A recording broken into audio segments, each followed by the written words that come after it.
Hey everyone, I'm Ann, your no-filter female sportscaster who lives and breathes every heart-stopping moment on the pitch. And I'm Kay, the guy who breaks down the chaos, the glory, and everything in between with straight talk and zero sugarcoating. Welcome to Epic Sports Shenanigans, where football isn't just a game, it's an emotional roller coaster.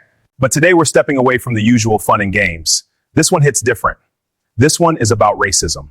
It is Champions League night in Lisbon. The crowd is electric. Real Madrid are pushing, and Vinícius Jr. does what he does best. Not even a look up. It's absolute perfection. His celebration is short-lived. Objects start raining down, pure hate flying at him. The home crowd turning the beautiful game ugly in seconds. Goal from Vinícius Jr., the match winner on Saturday. And then, to twist the knife deeper, Vinícius gets slapped with a yellow card for celebrating his own goal. He's been shown the yellow card for the celebration. Why? I've watched it as much as I could. Vinícius Júnior's celebration was fine. That's what I thought. Did not deserve a yellow card. He did a little dance. They've started pelting him with stuff, and then he turned around and just did what I've done it a million times. It's not a yellow card. He did nothing wrong. Play is about to restart when Benfica's Jalko Prestiani walks right up. He covers his mouth and says something. Prestiani has said from beneath his shirt an insult. Why you put a shirt over your mouth when you say something is pretty obvious. You see that a lot, which is fine. That's fine because you're kind of trying to stop people, but they can still see. But well, it's not fine, but the shirt is too obvious. What got me is a social media post he posted last night, because if I'm not guilty, Yeah. I am standing on it. Absolutely right. And I am going to say, this is what I said. Yeah. Yes, I shouldn't have put the shirt, but what I said was derogatory. Let's say he said something else. Yeah. Come out and say it and own it. Be a big boy. Take the repercussions. Don't come out with some half-hearted nonsense. Yeah.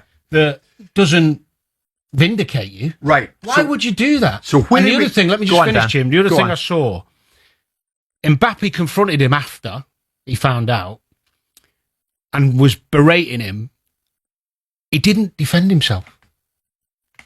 Your natural instinct would be to say, no, that's not what I said. To remonstrate. Yeah. Nah, that wasn't me. Yeah. That's what I saw. Yes. Mbappe, of course, a colleague of Vinícius Jr., said, what I saw is clear.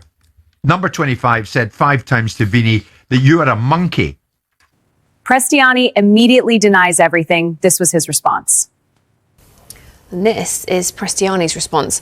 I want to clarify that at no time did I direct racist insults to player Vinícius Jr., who regrettably misunderstood what he thought he heard. I was never racist with anyone, and I regret the threats I received from Real Madrid players. Even Jose Mourinho has taken heat for his response. The special one usually has an answer. This time, a lot of people felt he missed the mark. He claimed Benfica could not be a racist club because club legend Eusebio was black.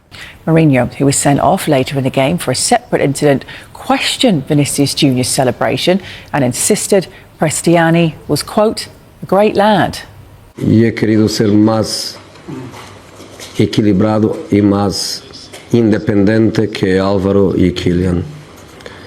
Eu he hablado con Vinícius, Vinícius me diz una cosa, eu he hablado con Prestiani, Prestiani me diz una otra cosa. Yo podría ser rojo y decir solo creo en quello que me ha dicho Prestiani, pero he querido ser equilibrado y decir que en este mundo del fútbol y en las cosas que pasan en la cancha, yo intento ser siempre un poco más equilibrado y no quiero decir Vinícius es un mentiroso y Prestiani es un chico increíble. Jose Mourinho actually has antagonised crowds before, not faced racial abuse, as alleged racist abuse. He's so contradicting, right? How can he sit there, Jose Mourinho, and tell him about scoring a goal and being respectful when Jose Mourinho is one of the managers in world football that when you big moments and big goals, Jose Mourinho runs on the pitch. I've seen him run down the line shushing the fans. So don't tell me he can sit there with a straight face and say, yeah, you shouldn't do that. He should be respectful. What are you on about? Well, we're going to stop players celebrating amazing goals in the Champions League in a massive game. Come on. Vinícius Jr. didn't do anything wrong, in my opinion. The celebration was absolutely fine. There was nothing wrong with it. the referee was out of order, in my opinion, for even booking him, which caused even more of a problem. But Jose Mourinho's comments, I think, are bang out of order. Yeah, even if he did antagonise the crowd, you don't deserve racist abuse. Meanwhile, Benfica's official channels hit back hard with their own statement. OK, let's get more on this now with our chief correspondent, Kaveh Solikol. Kaveh, it's a huge story, isn't it? And we've had some big developments in the last hour, including a fairly strident statement from Benfica. Yeah, very strongly worded statement from Benfica, who seem to be doubling down. They're digging their heels in. They are fully supporting their player. They make it very clear we fully support and believe the version of events of Gianluca Prestiani. And they go on to say that Benfica regret the defamation campaign which the player has been subjected to. They also mention the fact that their most famous player, Eusebio, was black, and they also claim that they are committed to anti-racism. So anybody expecting Benfica to come out and say, well, look, perhaps there are two sides to this story, we're looking into it, well, you're going to be disappointed, because Benfica are saying we absolutely believe, trust and support our own player.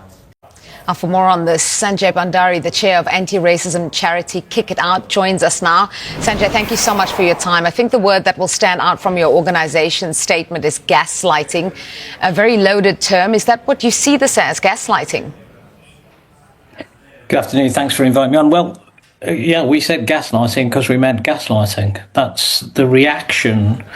The comments afterwards were, that adds insult to injury when someone's the victim of racist abuse, to then be told, well, as a club we can't be racist, and no one who works for us can be racist because we had a really famous black player who's one of our club legends. It's a bit like saying some of my best friends are black. I mean, it's like the oldest sort of trick in the book. It's a complete nonsense, and actually the suggestion that somehow Vinícius Júnior brought this on himself by some form of disrespectful celebration, that's a shameful comment from Jose Mourinho. It's utterly shameful.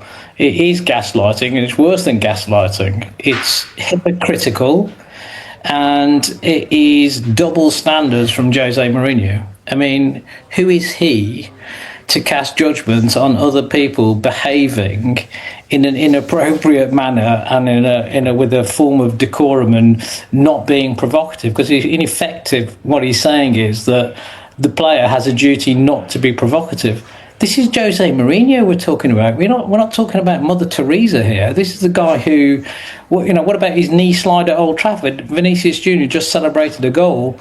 How different is that to Mourinho's knee slide when he was with Porto at Old Trafford? This is also the guy who, when he was at Real Madrid, kept referring to the late Tito Villanova, the manager of Barcelona, as Pito, which is a derogatory Spanish slang term, and then poked Villanova in the eye during an El Clasico. But he expects the players, he expects Vinícius Júnior to behave to a higher standard than he's prepared to behave himself. That, of course, adds insult to injury, and of course it's gaslighting. Would you also term this as victim blaming, and just how upsetting has it been? I mean, you've kind of set it out for us there, but how upsetting has it been to see someone like Jose Mourinho and other figures suggest that it is Vinícius' fault? It's massively, deeply disappointing to see people hint at and suggest that this is the victim's fault. It is depressing to see. Vinícius himself didn't hold back. He's been brutally honest about UEFA's anti-racism protocol, calling it out as weak. Well, that they are punished. It's about maybe the parameters of the punishment he doesn't agree with.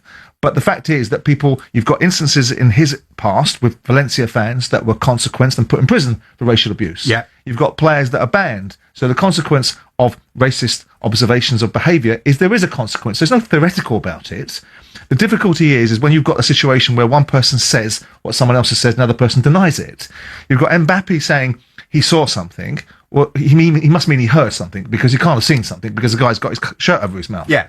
We need to get the context right. And obviously some of this lost in translation. But to me, it looks, prima facie, it looks like a duck. It walks like a duck. It talks like a duck. It's probably a duck. The kid probably did say something of a racist nature. Vinícius Júnior really critical of UEFA's anti-racism protocol. So what are they?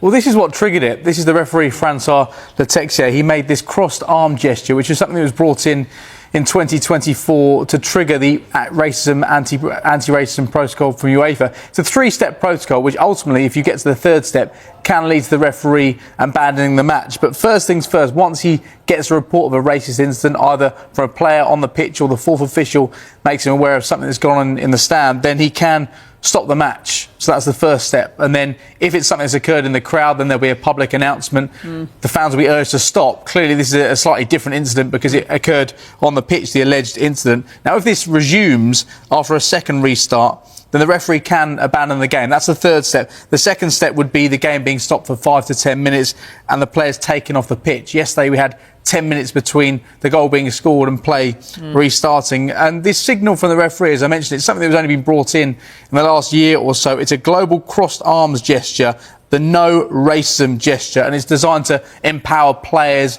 referees, officials and fans as well. And it's clear UEFA want to point out there is no room for racism in the game. So we wait to see what happens next, but that's a bit of an explainer as to the anti-racism protocol that UEFA have brought in. But here's the light in the darkness. Progress is happening. Slowly, yes, but it's happening. Yeah, we've had a statement from Gianni Infantino, the FIFA president, who is always very vocal when it comes to speaking out against racism. And in this statement, he said that he's shocked and saddened by the alleged racism incidents last night during the game between Benfica and Real Madrid. He says there's absolutely no room for racism in football and those who are responsible must be held to account. He also commends the referee, he names him, Francois Letexier, for activating the anti-racism protocols which have been put in place by UEFA and FIFA. And he finishes off by saying that FIFA and football shows full solidarity to victims of racism and any form of discrimination. He says, I will always continue to reiterate no to racism, no to any form of discrimination. So very, very strong words from the FIFA president, Gianni Infantino. I suppose some cynics would say we always get strong words from FIFA and UEFA, but strong words doesn't necessarily always translate into strong action. Speaking of actions, UEFA has launched an investigation now. What happens next? Well, what they've done is they've appointed an ethics and disciplinary inspector who is going to look into what happened last night. Now, their job will be to gather evidence, to conduct interviews with relevant parties, and this process normally takes weeks. I wouldn't expect it to be done very, very quickly. For instance, I'd be surprised if it was completed before the return game in Madrid next Wednesday. But if anybody is found guilty of breaking UEFA's anti-racism regulations, then they are looking at a minimum 10-match ban. So after everything, the goal, the hate, the denials, the protocol, the question we all have to face is this: was Vinícius Jr. racially abused? We want to hear from you. Drop your honest thoughts in the comments. No hate, just real talk. Was it racism? What should football do better? Let's get the conversation going. If this story moved you, hit that subscribe button and turn on notifications so you never miss an epic or important moment with us. Share this video with your football crew. The more voices, the louder the message. Stay epic. We'll see you in the next one.